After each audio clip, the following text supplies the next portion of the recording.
గురుగారు నమస్తే, మీ పేరండి? నా పేరు జనార్దన్. గురుగారు ఏం చేస్తారు? మామూలు బిజినెస్. ఏం బాబు, ఎలా ఉంది? 20 నెలలు అవుతుంది, మరి 22 నెలలు పక్కన వైసీపీ నాయకులేమో గెలిచిన 22 నెలల్లోనే అసలు చంద్రబాబు ప్రజలను పట్టించుకోవట్లే, బేపత్సంగా అప్పులు చేసేస్తాను, రాష్ట్రాన్ని సర్వనాశనం చేశారని చెప్పి వైసీపీ నాయకులు మాట్లాడుతున్నారు. ఏంటి అసలు మీ అభిప్రాయం ఏంటి? అసలు రాష్ట్రాన్ని ఎక్కడ సర్వనాశనం చేశారు? రాష్ట్రానికి పెట్టుబడులు తెస్తున్నారు, పరిశ్రమలు తెస్తున్నారు, గుంతలు లేని రోడ్లు చేశారు. వైసీపీ వాళ్ళకి అలా పని పాటు లేదు. వాళ్ళు అంతా ఇది చేస్తే వాళ్ళు ఎందుకు 151 నుంచి 11కి వచ్చినారు? వాళ్ళు జనాల్లో ఇప్పుడు తిరిగారా?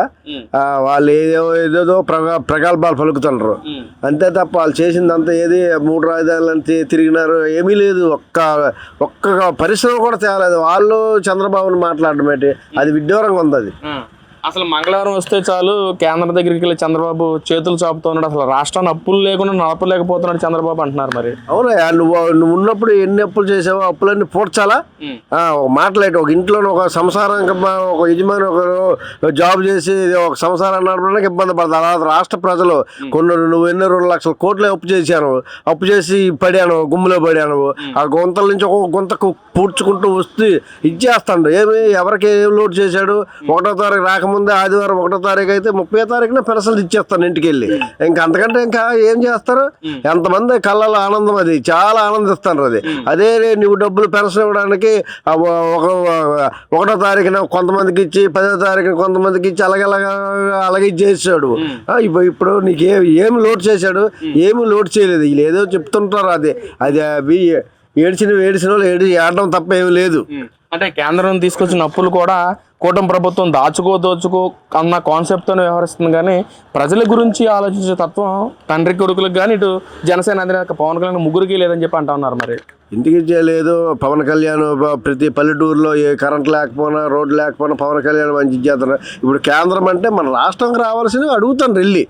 మన రాష్ట్రం అది కేంద్రం అన్నప్పుడు ఆయన పెద్ద ఒక మంత్రి, ఒక ప్రధానమంత్రి, మన అన్ని రాష్ట్రాలకు సమానం అది. అంతేగాని ప్రత్యేకించి ఆలకాడికి వెళ్ళి సీజు అప్పుడు మనకు రావాల్సిన నిధులు మనకి ఇలాగ ఉంది, మాది వెనకబడిపోయి ఉంది, మాకేమి లేవు. ఆ 5 సంవత్సరాలు వాళ్ళు దోచుకో చేసుకుంటారు. ఇప్పుడు మాకేం లేదు. మా పరిశ్రమలు అన్నీ సగం చేసి ఉగ్గారు, పోలవరం సగం చేసి ఉగ్గారు, ఈ ఒక రోడ్డు లేదు, ఒక రాజధాని లేదు. దానికోసం వెళ్ళి మాట్లాడతారు, దానికోసం నిధులు తెచ్చి ఇచ్చేస్తారు, కానీ వృధాగా ఖర్చు చేయలేదు కదా.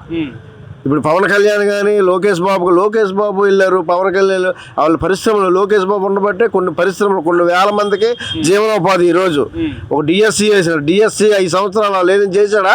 16,000 మంది పోస్టులు వేసాడు. ఈరోజు ఒక్కొక్కరు పేదవాళ్ళు అంత కళ్ళల్లో ఆనందం అనమాట. ఆ పోస్టులు తీయడం అంత డేరింగ్ గట్స్ ఉండాల నాయకుడు అయినప్పుడు. నువ్వు జాబ్కి వెళ్ళండి అన్నావు, ప్రతి సంవత్సరం జాబ్కి వెళ్ళరు అన్నావు. ఏది 10 పోస్టులు ఇవి తీసినావు నువ్వు, గ్రూప్ 1 గ్రూప్ ఇవి. డిఎస్సి తీసావా నువ్వు? లేకపోతే 40 సంవత్సరాలు పెన్షన్ అన్నావు, ఏమి నువ్వు చేయలేకపోనావు. అలాంటిది నువ్వు వాళ్ళు విమర్శించినంత స్థాయి నీకు లేదు జగన్మోహన్ రెడ్డి గారికి, అసలు లేదు. ఏదైతే మీరు అన్నట్టుగా లోకేష్ ఢిల్లీ తిరుగుతానని చెప్పి మీరు అంటున్నారు, కానీ వైసీపీ నాయకులేమో గెలిచిన మంగళగిరి నియోజకవర్గం అసలు ప్రజలు పట్టించుకోవట్లేదు, అసలు విద్యాశాఖ మంత్రిగా లోకేష్ అన్ఫిట్, గెలిచిన తర్వాత అసలు మొత్తం మంగళగిరి నియోజకవర్గంలో ఉండకుండా అన్ని చోట్ల తిరుగుతారు, జలసాలు చేస్తారని చెప్పి అంటున్నారు. మరి ఏం చెప్తారన్న? అసలు లోకేష్ బాబుకు మంగళగిరి నియోజకవర్గంలో ఎవరికి రాని మెజార్టీ, అంత 91,000 మెజార్టీ ఏ నాయకుడికి లేదు. వైజాగ్ పల్లా శ్రీనివాసరావు తర్వాత మన లోకేష్ బాబుకి అంత మెజార్టీ. అంత మెజార్టీ ఇచ్చారంటే జనాల నమ్మకము. మంగళగిరి అలాగ రూపురేఖలు మార్చాడు. ఎక్కడికి వెళ్ళి ప్రజలు బ్రహ్మరథం పడుతున్నారు లోకేష్ బాబు ఫ్యామిలీకి.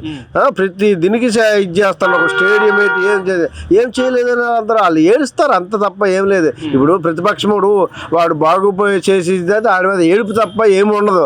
వాళ్ళు చేస్తే మరి ఎందుకు ఇవన్నీ వస్తాయి? వాళ్ళు చెయ్యకే కదా జనాలు వాళ్ళ వద్దనుకొని కూటమి ప్రభుత్వానికి అధికారం చేపట్టారు. అందరూ ఇప్పుడు కూటమి ప్రభుత్వంలో సంతోషంగా ఉన్నారు.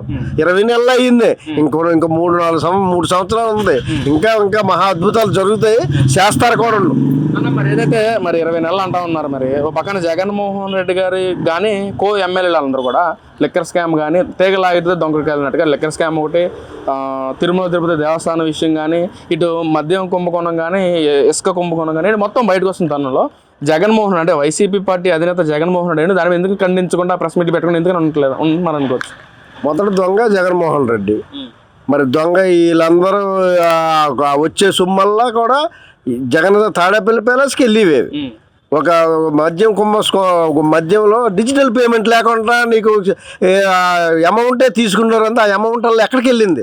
అంత నాసిరకం మద్యం. ఆ డబ్బులన్నీ ఎక్కడికి వెళ్ళాయి, ఎక్కడికి చేరినాయి? నీకేం తెలీదా? వాళ్ళు డైరెక్టర్లు అమాయకులు కొంతమంది బలి అయిపోయి నీవు చెప్పి దీనికి సంతకాలు పెట్టి ఐఏఎస్లు ఐపీఎస్లు వాళ్ళ జీవితాలు బలి అయిపోయినాయి. నువ్వు బాగానే ఉన్నావు, నీ పేరు కూడా ఇంకా బయట తెలుసు. అది కానీ ఆ కేసులో కూడా లిక్కర్ కేసులో కూడా ఎంప్లాయీస్ ని కూడా అటాచ్ చేస్తూ ఈడీ విచారణ చేపట్టి ఎంప్లాయీస్ కూడా దానిలో అటాచ్ చేసింది. కుంభకోణం వీళ్ళు కూడా ఒక బాధ్యత వహించారని చెప్పి ఏంటి ఎలా చూడొచ్చు అంటారు? అది బాధ్యత వీళ్ళు వహించు. జగన్మోహన్ రెడ్డి అప్పుడు ఏం చెప్తే వాళ్ళు భయపడిపోయి సంతకాలు పెట్టిస్తారు. వాళ్ళ ఇదే మనమే 15 సంవత్సరాలు లేకపోతే చక్రాధిపతిగా వెళ్దాం, ఇంకెవరు లేరు, ఇంకా ప్రతిపక్షం అనేది ఉండదు మనకి, ఈ టీడీపీ భూస్థాపన చేసేస్తాము, జనసేన రాదు ఇలాగ అనుకున్న వాళ్ళు ఎవరికి ఇష్టం వచ్చిన వాళ్ళు చేసి దండుకున్నారు. ఇదంతా దండుకొని ఇచ్చేసారు. ఈ రోజు ఒక్కొక్కటి పక్కాగా ఆధారాలు ఉంటే ఒక్కొక్క కుంభకాణాన్ని బయట తీసి చెప్తున్నారు. తిరుపతి లడ్డు వాళ్ళు చేసింది అది మహాపాపం. అది హిందువుల మనోభావాలనే దెబ్బతీసేశారు. దానికి మళ్ళీ మేము కాదు కాదు ఏదో కొవ్వును కలిపారా లేదా, కల్తీ అయ్యిందా లేదా నువ్వు అది చెప్పుకుంటున్నావు. నువ్వు మళ్ళీ దాన్ని ఏదో అడిగితే మళ్ళీ రివర్స్గా మన మీదే ఇప్పుడు ఈ ప్రభుత్వాల మీద బురద చల్లుతున్నారు. దానికి అన్నీ ఉన్నాయి. ఇప్పుడు ఈ మద్యం కుంభకోణం జోగి రమేష్ వాళ్ళ ఉంది, అది ఎక్కడెక్కడో చిత్తూరు జిల్లా నుంచి జరిగింది, అదన్నీ తెలుసు. మరి అదే లిక్కర్ స్కామ్ లో కూడా కారుమూరు నాగేశ్వరరావు వైసీపీ ఎమ్మెల్యే అతని కుమారుడు సునీల్ కూడా ఉండటం, అతనికి వాళ్ళు కూడా ఏంటంటే విచారణ చేసిన అధికారులు కూడా లంచం ఇవ్వడానికి ప్రయత్నించిన పరిస్థితి వస్తుంది. మరి ఎలా చూడొచ్చు అంటారన్న? అది వాళ్ళు లంచం ఇచ్చారు కాబట్టి లంచాన్ని నుంచే వాళ్ళు తప్పించుకోవడానికి ఇప్పుడు చూస్తున్నారు. ఎవరు దొరికితే ఎవరి వల్ల పని అవుతుందా, ఎవరికి ఎన్ని కోట్లు ఇచ్చిస్తే మన పేరు ఉండదా అని చూసుకొని కారుమూరు నాగేశ్వరరావు కొడుకు అది దాన్ని ఇది చేస్తారు. అది బిడిసి కొట్టింది, అది ఉంది వాళ్ళది. వాళ్ళు కూడా వస్తుంది త్వరలో కూడా, అది కూడా బయటకు వచ్చి మొత్తం పక్కాగా ఆధారాలతోనే నిరూపిస్తారు. అంటే మీరు అన్నట్లుగా ఇటు లడ్డూ కుంభకోణం కానీ లేదా మద్యపానం కానీ ఇసుక స్కామ్ కానీ అన్నీ కూడా మొత్తం జగన్మోహన్ రెడ్డి వెంక చూపిస్తుంది అనుకోవచ్చా, లేక ఏంటంటారు? అదే స్కాములే, జగన్ ప్రభుత్వమే స్కాములు, మొత్తం స్కాములే. భూముల నుంచి భూములు పట్టాల ఆయన పేరే ఎవరైనా రైతు. ఇప్పుడు నువ్వు రైతు పేరు మీద ఉంటుంది కదా పట్టా పాస్, నీ పేర్లు ప్రతి అది రాజముద్రలాగా నీ బొమ్మలు వేసుకొని నీ ఇది చేసుకొని ఆ పుస్తకాల్లో స్కాము, నీ మద్యంలో స్కాము, నీకు కల్తీ లడ్డు తిరుపతి లడ్డులో స్కాము, శ్రీశైలం లడ్డులో స్కాము, నీకు అన్ని ప్రతిది కూడా స్కామ్. ఆ ప్రభుత్వమే స్కామ్ ప్రభుత్వం. అందుకే ప్రజలు చీకొట్టేసి ఇల్లంతా బాగోదని మొత్తం ఇచ్చేసారు. అసలు మేము ఎలాంటి స్కాములు చేయలేదు, మాకు ఏదైతే డబ్బు రూపాయలు వచ్చినా ఆ డబ్బు మొత్తం తీసుకెళ్లి ప్రభుత్వ ఖజానాకే నింపాము, కానీ మేము ఎలాంటి స్కామ్ చేయలేదు, ఆ డబ్బు కూడా ప్రజలకే కట్టబెట్టామని చెప్పి అంటా ఉన్నారు మరి వైసీపీ పాలకులు. పెట్టారు ప్రజలకే. ఈ డబ్బు స్కాములు, మద్యం స్కామ్ ఇవన్నీ తీసుకెళ్లి సినిమా హీరోలకు పెట్టి సినిమాలు తీసి హవాలాగా ఆ డబ్బులు మద్యం వచ్చిన డబ్బులు ఏం చేశారు, హవాలాగా వెళ్ళిపోయి మార్పించుకొని ఇతర దేశాల్లో మార్పించుకొని నల్లదనం ఇది చేసుకొని సినిమాలు తీసుకొని అవన్నీ చేశారు. అవన్నీ స్కామే. అది అందరికీ తెలుసు, జనాలకు కూడా గ్రహించినారు ఇప్పుడు. అంటే అన్న మనం ఏదైతే మన మీద ఒక కేసు ఉంటే మనం తీసుకెళ్లి జైలు కోర్టుకి అటెండ్ చేయటం కానీ లేదా జైల్లో పెట్టడం ఏదో జరుగుతుంది కేసుని బట్టి. మరి ఈ రోజున జగన్మోహన్ రెడ్డి గారి మీద 14 ఈడీ కేసులు కానీ ఇలా చాలా కేసులు ఉన్న పరిస్థితి. మరి ఎందుకని జగన్మోహన్ రెడ్డి గారిని జైల్లో పెట్టడం లేదు? ఎందుకని ఇన్ని సంవత్సరాలు బట్టి బెయిల్ మీద తిరగడం కారణం ఏంటంటారు? జగన్మోహన్ రెడ్డి అంతా అన్ని పక్కాగా ఆధారాలు చేసి లాస్ట్ టైంలో మొత్తం పక్కాగా పడకబందిగా తీసుకెళ్ళడం ఖాయము. ఏమీ లేదు, కేజ్రీవాల్ ఏమీ చేయలేదు. కేజ్రీవాల్ లాంటి వాళ్ళు తీసుకెళ్ళిపోయి తిహార్ జైల్లో పెట్టారు, కవితని పెట్టారు. వాళ్ళు నిరూపించుకుంటారు. నువ్వు అందాకలు నువ్వు ఎక్కడ కేంద్ర ప్రభుత్వంలో ఉంది ఏదో లోపాకారం ఉంది, ఆ జగన్ గారికి సంబంధాలు ఉండబట్టి కొంత కేంద్ర ప్రభుత్వం కాపాడుతుంది ఆయన్ని. వాస్తవం అది. మా ప్రభుత్వమే కానీ కేంద్ర ప్రభుత్వం కాపాడుతుంది. ఆ కేంద్ర ప్రభుత్వం కానీ కన్సల్ట్ అయితే జగన్మోహన్ రెడ్డి ఎక్కువేం కాదు, మా కేజ్రీవాల్ కంటే ఎక్కువ ఏంటి అలా. దానివల్ల ఈ కేంద్ర ప్రభుత్వంలో మన అమిత్ షా కానీ మోడీ ప్రమేయం ఉంది. కూటమి ప్రభుత్వం చెప్తున్నది పక్కాగా ఉంది.